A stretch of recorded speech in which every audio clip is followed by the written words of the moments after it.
Good morning সবাইকে। তো দিন কেমন কাটছে গরমে সবাই বলে ফেলো। আমি উঠে পড়েছি, উঠেই ব্রাশটা নিয়ে চললাম কলে। হ্যাঁ, আমরা গ্রামে থাকি, গ্রামের পরিবেশটা একটু বেশিই সুন্দর হয়।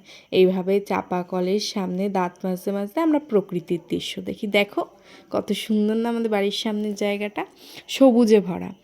আর ঘরে এসেই 1 গ্লাস জল, গরমে জল খাওয়াটা খুব প্রয়োজন। আমি দিনে 4 বোতল জল খাই, আর সকালে এই গ্লাসে 3 গ্লাস। দেখো এই লঙ্কাটা কারা কারা চেনো, খুব সুন্দর লঙ্কা হয়েছে, বাট শুয়োপোকাগুলো খেয়ে নিচ্ছে। ঘরে চলে আসলাম, গরমে মুখের অবস্থা হাতের অবস্থা ভীষণ খারাপ। নিয়ে নিয়েছি বেসন, ঘরোয়া পদ্ধতি। তারপর নিয়ে নিলাম টক দই, এটাও বাড়িতে বানানো।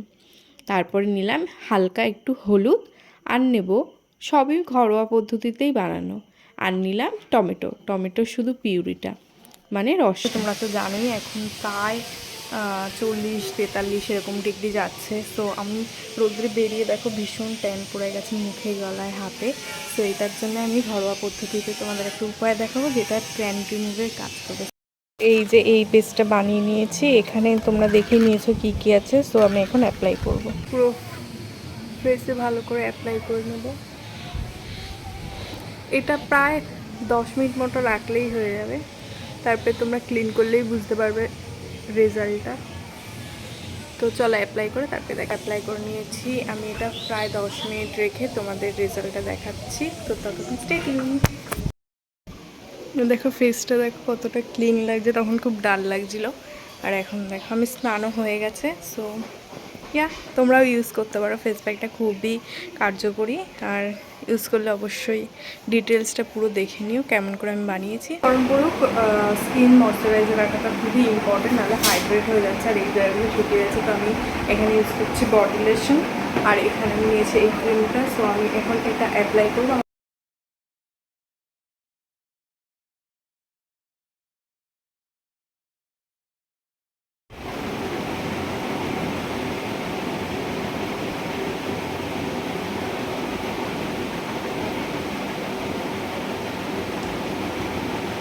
আর যতই গরম পড়ুক ময়শ্চারাইজার মাখতে কখনোই ভুলবে না, চিটচিট করবে কিন্তু হাইড্রেট হয়ে গেলে এই জায়গাগুলো খুবই পুড়ে পুড়ে কেমন একটা যায়।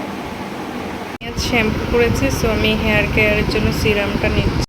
শুনলে যেহেতু আজকে শ্যাম্পু করেছি, তো হালকা চুলটা যখন শুকিয়ে গেছে তখন আমি সিরামটা অ্যাপ্লাই করব স্ক্যাল্পাতে, চুলের নিচের অংশটায়। আর সিরামটা দিলে না একটু স্মুথ হয়, চুলে জট পাকে না। আর দুপুরে লাঞ্চ নিয়ে চলে এসেছি, খুবই সাধারণ মেনু ছিল। তো বন্ধুরা, আমি তো দেখিয়ে দিলাম যে আমি সারা দিনটা কীভাবে কাটাই আর আমার স্কিন কেয়ার রুটিন। তোমরা অবশ্যই ভালো লাগলে আমার চ্যানেলে সাবস্ক্রাইব করে দিও, একটা লাইক করে দিও, আর কমেন্ট করতে একদমই ভুলো না। তো দেখতে থাকো, আরও নতুন নতুন ভিডিও আসবে, আর চ্যানেলটা সাবস্ক্রাইব করে দিও। বাই।